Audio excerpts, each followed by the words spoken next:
Mesdames, Messieurs les élus, la mise en place à marche forcée du stationnement payant sans la moindre concertation préalable des habitants soulève l'indignation et l'incompréhension des Gabiniens.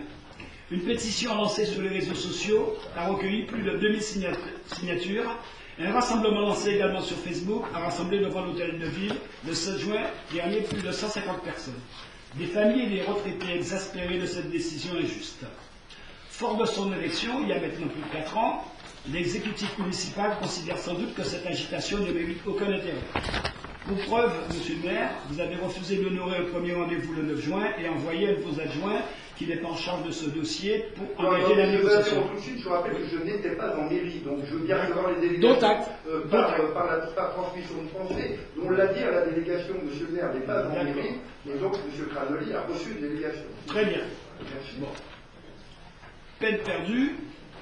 Donc vous les avez donc reçus, peine perdue, fort de vos certitudes, vous semblez totalement hermétique à la réalité sociale que vivent nos concitoyens, tant vos propos furent décalés avec les questionnements légitimes posés par la délégation et votre refus complet de revoir votre projet de stationnement payant. Au final, combien coûtera ce projet que votre majorité a collectivement porté concernant le réaménagement de la plage force? Aujourd'hui, les chiffres annoncés varient, 11 millions pour certains ou avec ou sans l'achat des eurodateurs. Les Gabiniens ont le droit de savoir. Au quotidien, et contrairement à votre promesse de maintenir le niveau des impôts, c'est bien une taxe nouvelle de 300 € qui va encore alourdir les charges des habitants. Nous pensons que d'autres investissements pour moderniser les équipements de proximité, rénover les voiries, créer des places de crèche, bref, des investissements pour le bien de tous en concertation avec les habitants, auraient pu être privilégiés et mériter plus d'intérêt de votre part. Nous sommes très loin de l'image de gros gestionnaires et à l'écoute de tous que vous revendiquez. Je vous demande donc que la mise en place du stationnement payant soit ajournée et qu'une vaste concertation soit engagée sur les zones concernées ainsi que sur les tarifs. Vous pouvez exprimer votre vœu, s'il vous plaît. Je formule donc le vœu. Voilà. Je souhaite donc que le bilan économique de l'opération de la passation fasse l'objet d'une communication au prochain conseil municipal. Je formule donc le vœu que ce message soit entendu. Merci de m'avoir écouté. Ah, c'est tout. Donc je ne vois pas ce que je peux soumettre au conseil municipal. Il n'y a pas de... Non, c'est juste un vœu. Ah oui, donc c'est pas un vœu. D'accord. Vous voyez, c'est un peu de propagande. Pas du tout, pas du tout. Très bien, merci, monsieur Archimède. Monsieur Angélique. Alors, quand même une petite précision, monsieur Archimède. Oui. Quand moi je vais à Paris, je stationne, je n'ai pas du tout l'impression de payer mes impôts à Paris. Un droit d'utilisation, je rappelle que la loi MAPAM, qui est entrée en vigueur au 1er janvier 2018, a prévu que l'utilisation de l'espace public pour y stationner génère le paiement d'un droit de voirie. La loi va plus loin, mais vous l'avez entendu sans doute à la radio et à la télévision, la dépénalisation des contraventions de stationnement a été décidée par cette loi. C'est-à-dire que quand vous stationnez, vous n'avez plus une amende. Mais comme vous utilisez la voirie sans avoir payé au départ, et qu'on ne sait pas depuis combien de temps vous y êtes, la personne qui le constate fait payer le droit d'utilisation de la voirie au taux maximum qu'on appelle le forfait post-stationnement. Il n'y a pas d'impôt ni de taxe dans cette affaire. Un impôt, tout le monde paye l'impôt. Là, les personnes qui ne vont pas être procédées, je rappelle quand même que la grande majorité des rues de Gagny ne sont pas considérées par le stationnement payant. Ce qui veut dire qu'il y aurait une partie de la population qui paierait des impôts et une autre pas. Non, ça ceux qui ont des parties illégales. Quand je vais à Vimont, quand je vais au Rincy, quand je vais à Pavillon-sous-Bois, quand je vais à Chelles, quand je vais à Montfermeil, quand je vais à Rosny, je stationne, je n'ai pas du tout l'impression de payer des impôts à la ville de Rosny. Je paye l'utilisation de l'espace public que je privatise pendant un moment pour mon usage personnel. Voilà, c'est ça, relisez la loi MAPAM, qui est en vigueur le 1er janvier dernier. Sauf que des personnes qui se garaient devant chez eux, maintenant, ont un emplacement payant, ils ne pourront pas le faire. Et qui plus est, les abonnements vont coûter 300 €. Ça, c'est une réalité. Donc, à mon avis, il y a des gens qui sont déjà en difficulté qui vont avoir des problèmes. Bon, je vais vous donner un chiffre. Oui. Bagnolet, 384 € l'abonnement annuel. Ben oui, mais on n'est pas obligé Les Lilas, 288 €. Oui, c'est on n'est pas très très loin non plus de ce niveau-là. Hein, et je pourrais vous en donner d'autres. Je vous rappelle qu'il y a des villes qui n'ont pas mis d'indication. Il n'y a pas d'abonnement annuel. Vous avez un abonnement mensuel. Et le 31 décembre, quand vous êtes abonné pendant 12 mois, vous constatez que vous avez payé 12 fois l'abonnement mensuel. 70. Nous avons décidé que la personne qui s'abonnait ne payait pas 12 mois, elle en payait que 10. En fait, si vous ramenez à 12 mois, ça fait une baisse de 17%. C'est-à-dire que si vous payez 10 fois 30 euros, 300 euros, si vous êtes abonné sur l'année, ça vous fait des mois, puisque ça ne se paye pas en une fois, ça se paye tous les mois, ça vous fait un abonnement mensuel de 25 euros dans la réalité.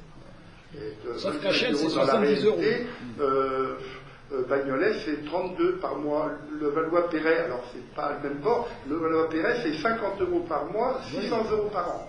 Vous voyez, c'est 6 fois 12, 60. C'est pas la même population, C'est pas monsieur la le même maire. population. C'est C'est bien. pour ça qu'on a été quand même 25 euros dans le cadre d'un abonnement annuel. Alors j'ai pas pris parce que j'ai fait une étude sur l'ensemble des communes de la Seine-Saint-Denis. On a des communes qui sont un petit peu moins chères, qui ont 2-3 euros de moins. Vous en avez par exemple qui sont à la semaine. Ça vous fait 27 à 28 euros par mois. Nous, on est à 30 euros, il y a 2 euros de différence. Mais ils n'ont pas d'abonnement annuel. C'est-à-dire que sur l'année, vous payez 52 semaines. Voilà. Bon, nous, on a l'erreur de communication qu'on a commise, c'est de mettre sur la table 300 euros. Les gens ont vu 300 euros, mon Dieu, c'est énorme. Oui, c'est cher, effectivement. 3 euros, c'est cher. Mais c'est pas. Après, je suis allé il y a pas longtemps. Après, je suis resté 2 heures, j'ai payé 16 euros. Sauf qu'un quart d'heure. Et si j'avais eu le malheur de déborder de 5 minutes, j'aurais payé en plus 50 euros.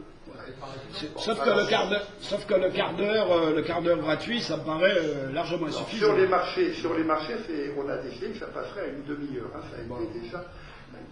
Je l'ai dit aux gens que j'ai reçus, qui n'ont pas bien devant, alors c'est pas vrai ce qu'ils vont dire à M. Angelidi, qui ne transcrit peut-être pas fidèlement les choses.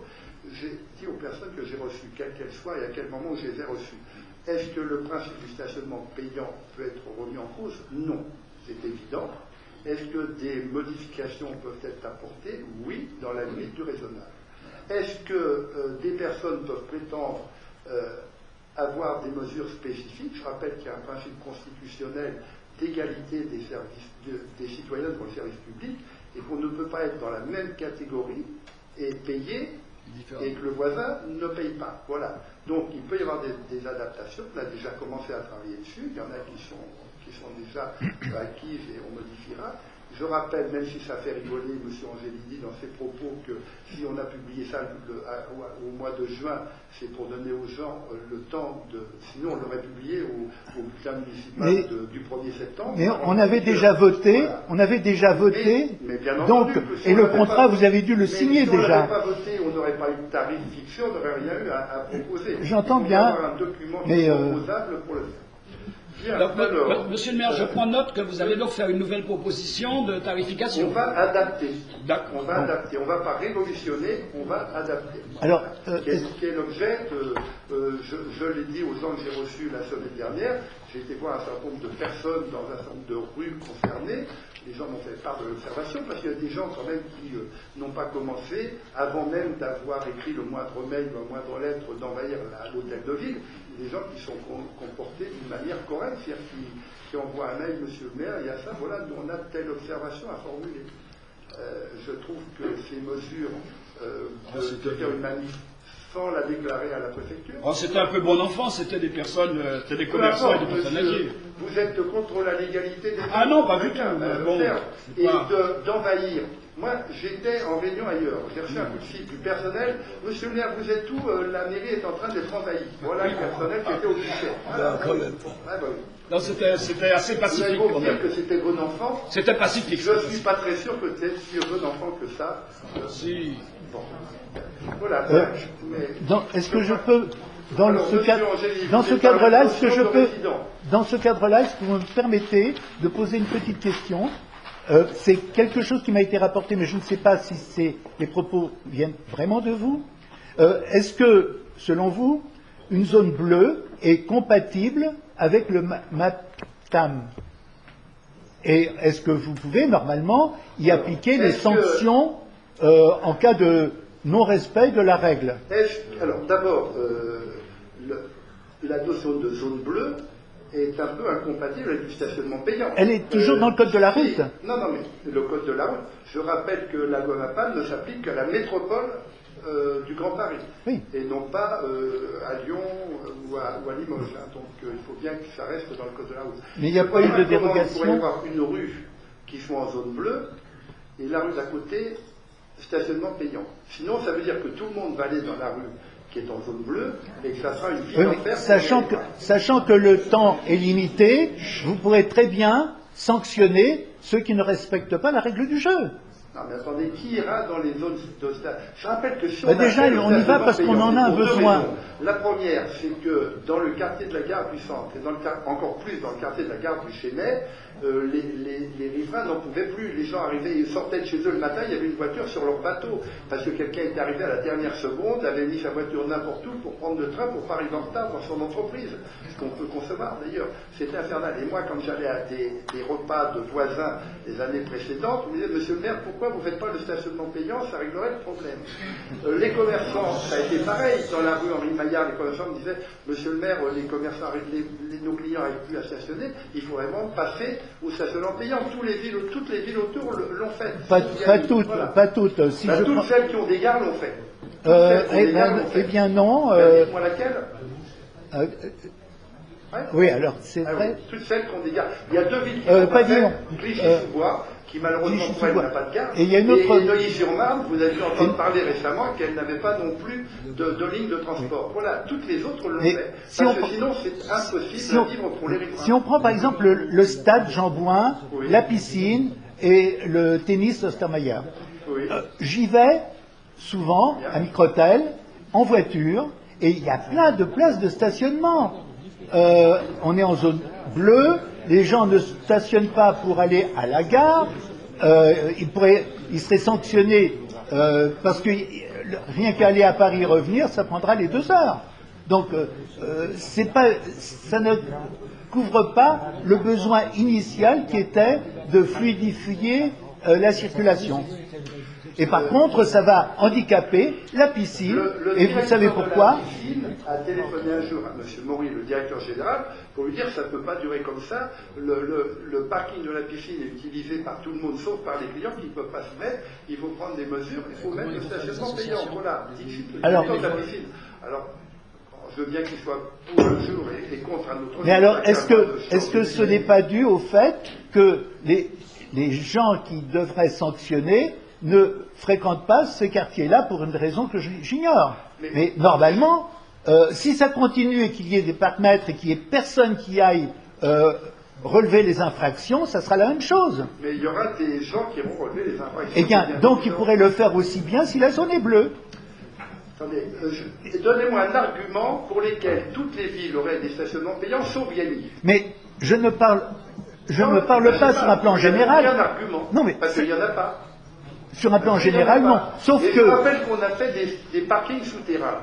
Si les parkings souterrains sont payants, ce qui est local toujours, parce qu'il y a des dépenses, il faut que ça soit surpayé, etc., qui sont payants et que la zone en surface est gratuite, personne n'ira dans les parkings souterrains. Monsieur Telet, j'ai fait la... le nombre de places en créant des parkings Monsieur Telet, j'ai fait la comparaison entre Villemomble et Gagny, oui, en comptant le nombre de voies qui sont en zone réglementée et par rapport à la totalité des voies.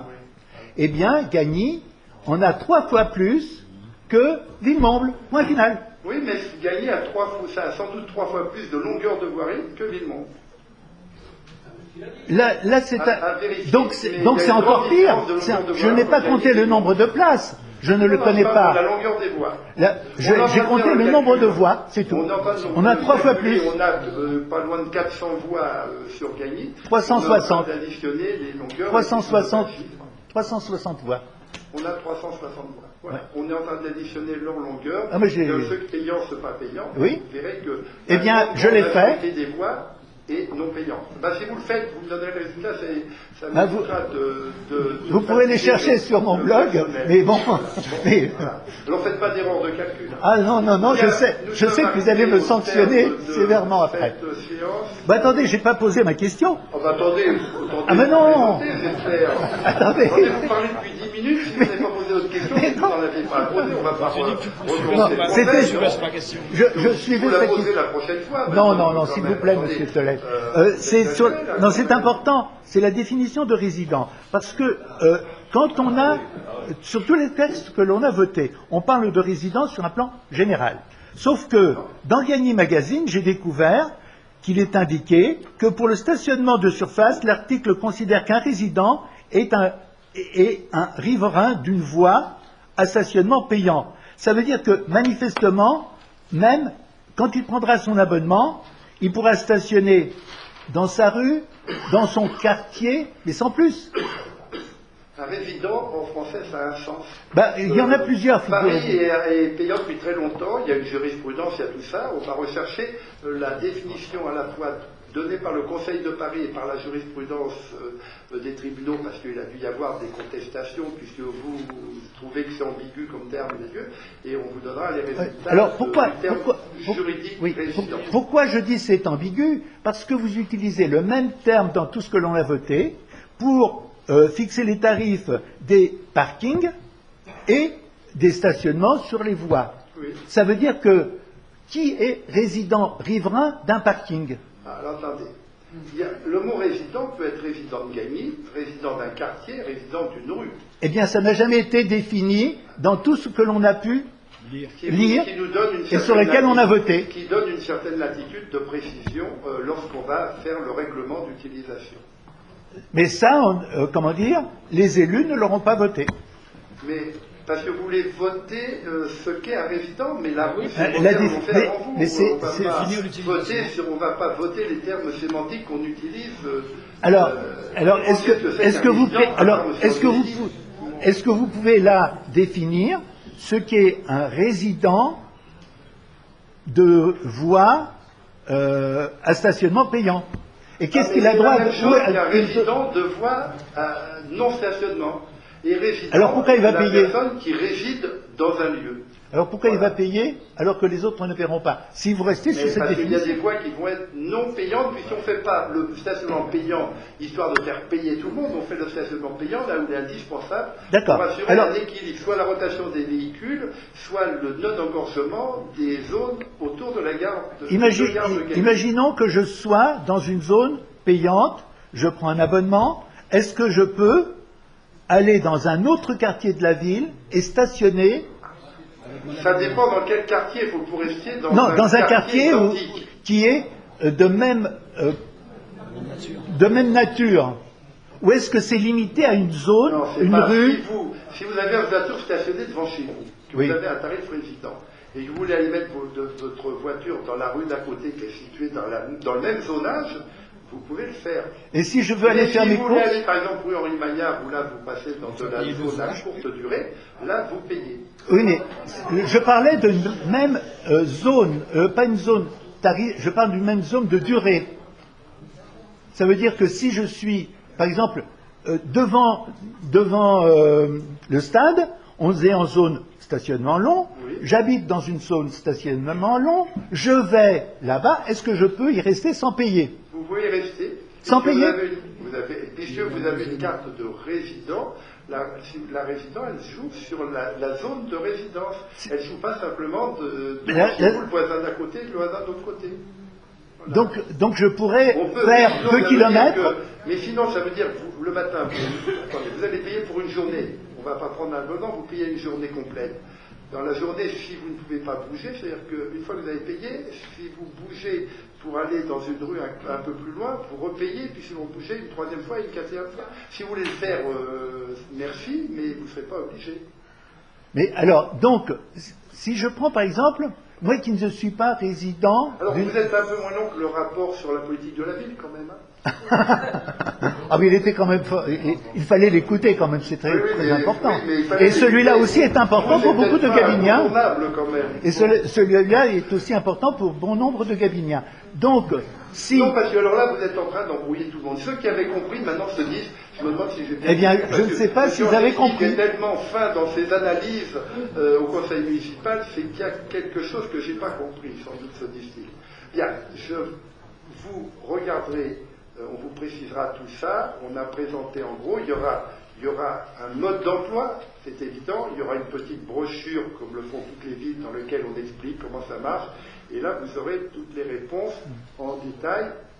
Et si vous ne comprenez pas, eh bien, on demandera par exemple à un ASVP ou au responsable de l'équipe des ASVP qui aura une formation tout à fait pointue de vous donner les petites précisions qui vous auraient échappé. Ce qui me trouble, c'est que j'ai regardé sur beaucoup de villes et les définitions de résidents ne sont pas partout pareilles. Il y a des différences. Alors c'est pour ça, je trouvais important que nous sachions maintenant déjà qu'est-ce que vous avez prévu. Comme vous ne payez pas demain matin, vous avez encore 2 mois avant de payer, tout ça va être précisé noir sur blanc. Eh bien, je vous en remercie par avance. Mais je vous en prie, monsieur. Mesdames, messieurs, la séance est levée. Merci au conseil municipal. Non, monsieur, la séance est levée. Non, on n'a pas eu les réponses. Désolé. Une question. Non, la séance est levée. Vous parlez des réponses. Excusez-moi. Vous parlez que la loi n'autorise pas l'illégalité. Je vous pose une question, c'est tout. Laissez-moi poser une question. Vous avez vu tous les enquêteurs, vous pouvez répondre à une question quand même. C'est quand la concertation, monsieur le maire? Pas dans la salle du conseil. On est dans la concertation. Il y a une étude, un débat public. Voilà. Mais on a pas faire cette conseil municipal, vous êtes chez vous. On reviendra. Alors, j'ai reçu un certain nombre de lettres. Parce que vous, non, parce que la séance est terminée. Mais parce que vous venez de dire non, on aurait des...